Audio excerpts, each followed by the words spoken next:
Students, आज का हमारा टॉपिक है पे बैक पीरियड मेथड। मींस कि हमने जो पे किया है वो कितने समय के अंदर बैक होकर हमारे पास वापस आएगा।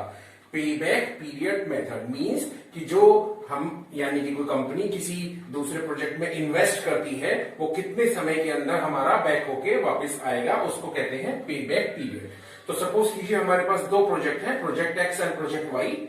तो हम दोनों का पहले पीबीपी यानी कि पे बैक पीरियड निकालेंगे और जिस प्रोजेक्ट का पीबीपी कम होगा वो प्रोजेक्ट हमारी कंपनी के लिए बेनिफिशियल होगा, उसे हमें एक्सेप्ट कर लेना चाहिए।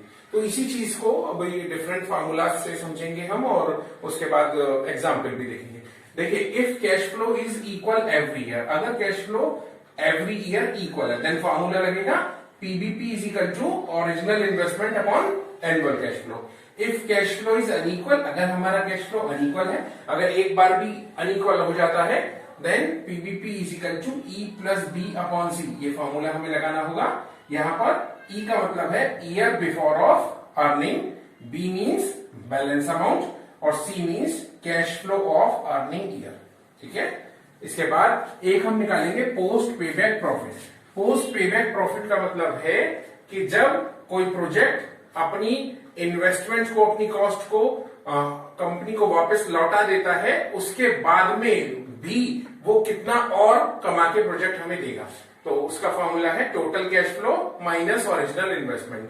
मींस जो टोटल कैश फ्लो होगा, जो टोटल इनकम होगी, उसमें से ओरिजिनल इन्वेस्टमेंट को अगर माइनस कर दें तो कितना और कंपनी को उस प्रोजेक्ट से मिलेगा अपनी कॉस्ट कवर करने के बाद। इसके बाद पोस्ट पेबैक प्रॉफिटेबिलिटी इंडेक्स। तो इसका फॉर्मूला है post payback profits upon investments into 100। ठीक है, इन टर्म्स ऑफ परसेंटेज ये कैलकुलेट किया जाता है। इसके बाद post payback period. Post payback period means total life of project minus payback period. मतलब एक प्रोजेक्ट की जो टोटल लाइफ है, अगर उसमें से हम पीबीपी को माइनस कर देते हैं तो हमें मालूम चल जाता है कि मशीन अपनी कॉस्ट को कवर करने वाले समय के बाद और कितना चलेगी या वो प्रोजेक्ट और कितने समय तक run. Let us take an example. एक एग्जांपल देखते हैं स्टूडेंट्स, जिसमें हमारा कैश फ्लो अनइक्वल होगा। तो पहले अनइक्वल वाला देखेंगे और उसके बाद कैश फ्लो इक्वल होगा, ऐसा एग्जांपल देखेंगे। ठीक है, एग्जांपल लेते हैं। एग्जांपल मैं आपके सामने यहां नोट कर रहा हूं स्टूडेंट्स, क्वेश्चन के लीजिए। The following are the details of two projects। दो प्रोजेक्ट की हमें क्वेश्चन में डिटेल दिया हुआ है। Project X, project Y. ठीक है स्टूडेंट्स, आगे देखते हैं। Cost of project 1,60,000 and 2 lakh. Estimated scrap 16,000, 24,000. Estimated savings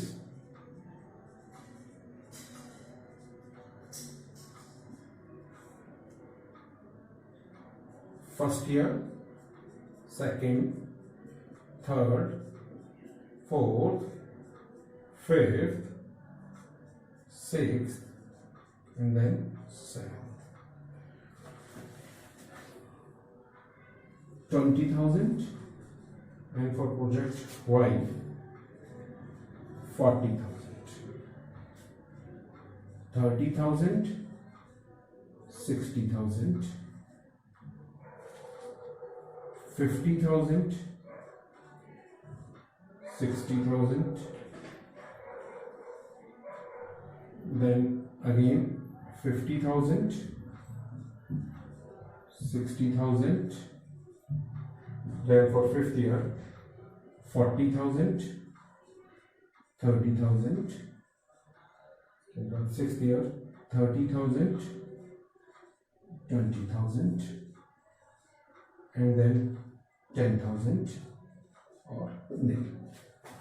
ठीक है स्टूडेंट्स, इसमें हमें क्या करना है, इसमें बताना है, कैलकुलेट करना है, calculate PBP and comment which project is better। ठीक है, on the basis of PBP method. तो इसका सॉल्यूशन देखेंगे स्टूडेंट्स हम। ठीक है, प्रोजेक्ट एक्स का भी और प्रोजेक्ट वाई का भी। क्वेश्चन देख लिया आपने।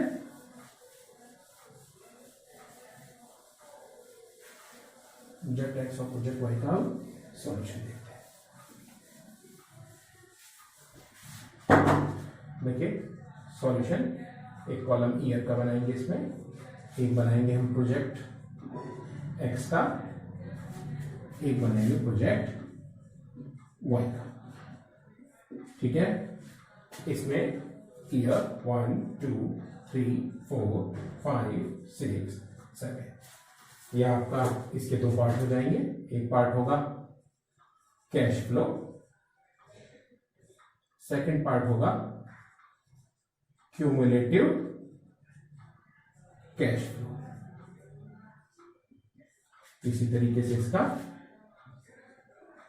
Cash flow and then cumulative cash flow. ठीक है, इसका कैश फ्लो नोट करेंगे हम 20,000, इसके बाद 30,000, नेक्स्ट 50,000, 50,000 अगेन, इसके बाद 40,000, नेक्स्ट हमारा 30,000 एंड देन 10,000। लेकिन हम 10,000 नहीं लिखेंगे स्टूडेंट्स, हम लिखेंगे 26,000। क्यों ऐसा करेंगे? क्योंकि 10,000 का कैश फ्लो और 16,000 का जो हमें क्वेश्चन में साल्वेज वैल्यू या स्क्रैप वैल्यू दिया हुआ था, तो स्क्रैप वैल्यू को हमें लास्ट ईयर कैश फ्लो में ऐड करना होता है। ये हमारा रूल है इस मेथड में। ठीक है, अब इसको हम क्यूमुलेट करेंगे जैसे स्टैटिस्टिक्स में करते हैं। 20, 20 और 30, 50,000, 50,000 और 50,000, 1 लाख, 1,50,000, 1,90,000, इसके बाद 2,20,000 एंड देन 2,46,000। ठीक है, अब हम फॉर्मूला लगाएंगे। प्रोजेक्ट वाई को बाद में करते हैं और इसके लिए पहले हम फॉर्मूला लगाते हैं। यहाँ पर देन हमारा पी का फॉर्मूला क्या होता है students? E plus B upon C. E means year before of earning.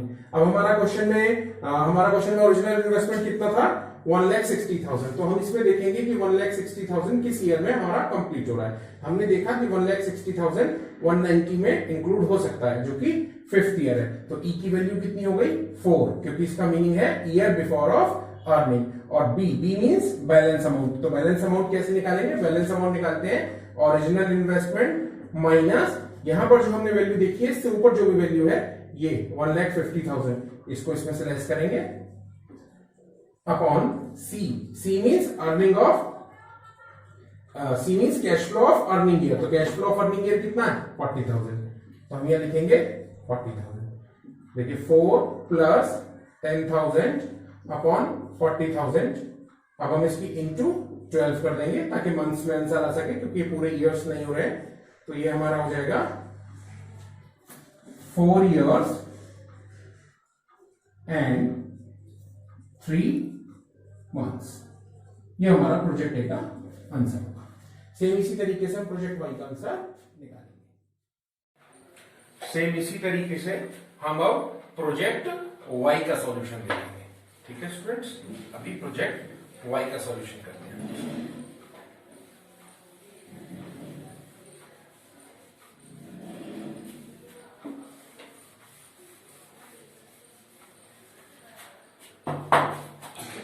अब हम प्रोजेक्ट वाई के कैश फ्लोज नोट करते हैं। 40,000, 60,000, then 60,000,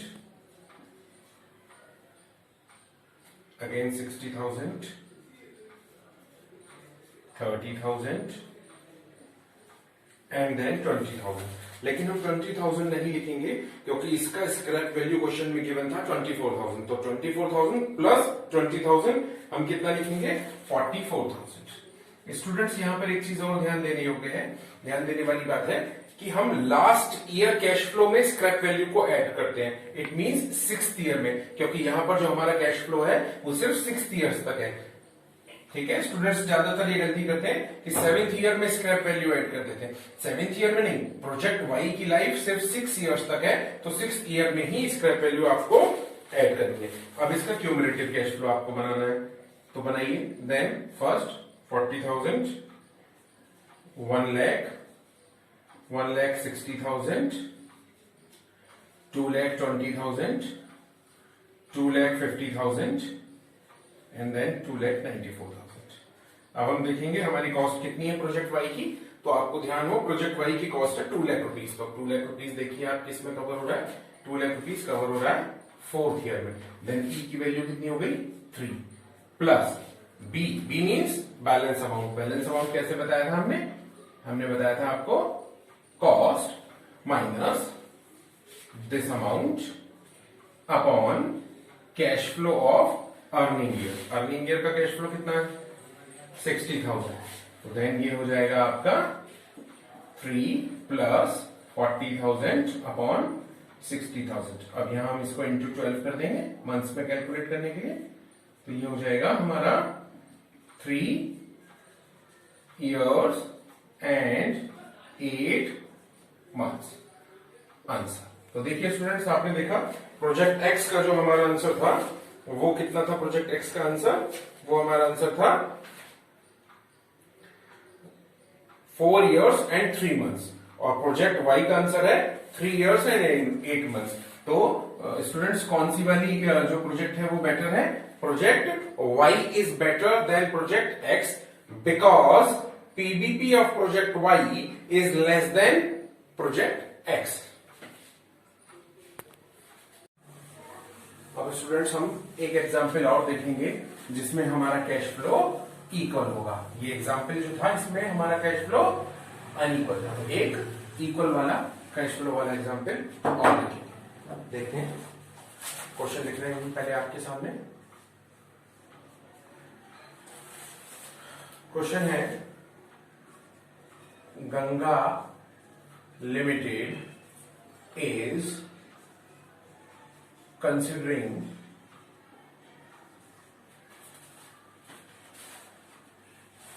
two projects X and Y.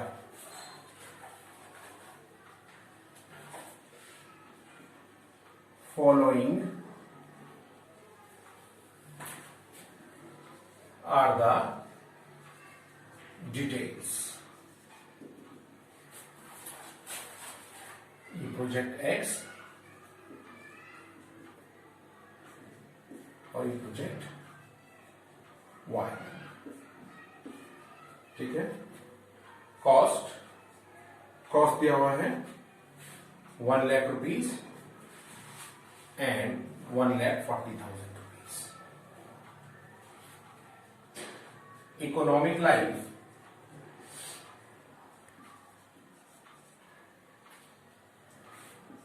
10 years of both projects. Scrap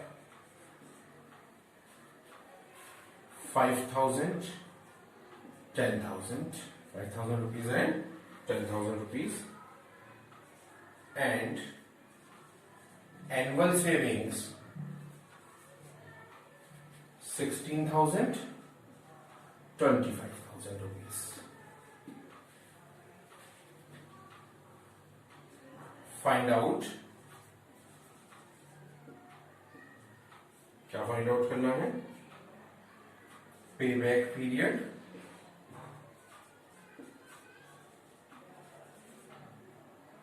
second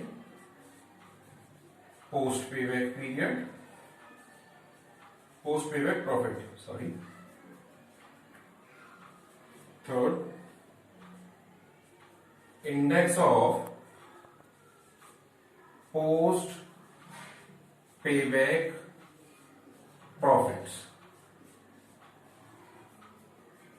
ये तीन चीजें हमें फाइंड आउट करनी है दोनों प्रोजेक्ट्स की, ठीक है। तो स्टूडेंट्स अब हम इसका सॉल्यूशन देखेंगे। यहां पर आप देखिए कि कैश फ्लो इक्वल है। प्रोजेक्ट एक्स की लाइफ 10 इयर्स, प्रोजेक्ट वाई की लाइफ भी 10 इयर्स है और एनुअल सेविंग्स दिया हुआ है 16,000 मींस 16,000 पर ईयर, यानी आने वाले 10 सालों तक 16,000 पर ईयर की प्रोजेक्ट एक्स हमें इनकम करके देगा, कैश फ्लो देगा। और प्रोजेक्ट वाई 25,000 पर ईयर की इनकम हमें देगा, ठीक है। स्टूडेंट्स अब इसका सॉल्यूशन करते हैं, इस क्वेश्चन को सॉल्व करते हैं और हम इस बोर्ड को दो पार्ट्स में डिवाइड करके एक साथ प्रोजेक्ट एक्स और वाई का सॉल्यूशन करेंगे। तो हाफ बोर्ड हो गया for project X and half for project Y. Project X और प्रोजेक्ट वाई, ठीक है। तो फर्स्टली हमें निकालना है पीबीपी। पीबीपी का क्या फॉर्मूला है? Original investment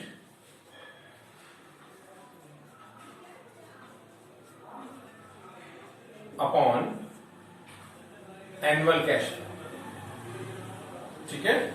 original investment question में गिवन है एक्स का 1 लाख और एनुअल कैश फ्लो गिवन है 16,000। जब हम इसको डिवाइड करेंगे तो ये आएगा हमारा 6.25 ईयर्स आंसर। इसी तरह से प्रोजेक्ट वाई का PBP is equal to original investment which is 1,40,000 upon annual cash flow which is 25,000। जब हम इसको डिवाइड करेंगे तो ये आएगा 5.6 ईयर्स आंसर। तो पीबीपी निकाल दिया हमने। सेकंड पूछा है क्वेश्चन में पोस्ट प्रॉफिट्स। तो पोस्ट प्रॉफिट्स का फॉर्मूला है total cash flow minus original investment. Total cash flow minus original investment. Total cash flow कैसे निकालेंगे? देखिए स्टूडेंट्स, 16,000 पर ईयर का कैश फ्लो है आने वाले 10 सालों तक, तो इंटू 10 कर दीजिए। प्लस हमें इसमें स्क्रैप वैल्यू भी ऐड करना पड़ेगा क्योंकि 10 सालों बाद हमें स्क्रैप वैल्यू भी मिलेगा, minus original investment which is 1 lakh. Then answer आएगा हमारा 65,000 rupees for project X. Same इसी तरीके से यहां पर पोस्ट प्रॉफिट्स निकालेंगे हम वाई के लिए और वाई का जो पोस्ट प्रॉफिट्स निकाल के आएगा वो आएगा total cash flow means 25,000 into 10 plus scrap value which is 10,000 minus original investment. Original investment is 1,40,000। तो ये हमारा सॉल्व करके आएगा क्वेश्चन में, ये हमारा आएगा 1,20,000। ठीक है स्टूडेंट्स, एक और आंसर। और थर्ड पार्ट पूछा गया है क्वेश्चन में पोस्ट प्रॉफिटेबिलिटी इंडेक्स।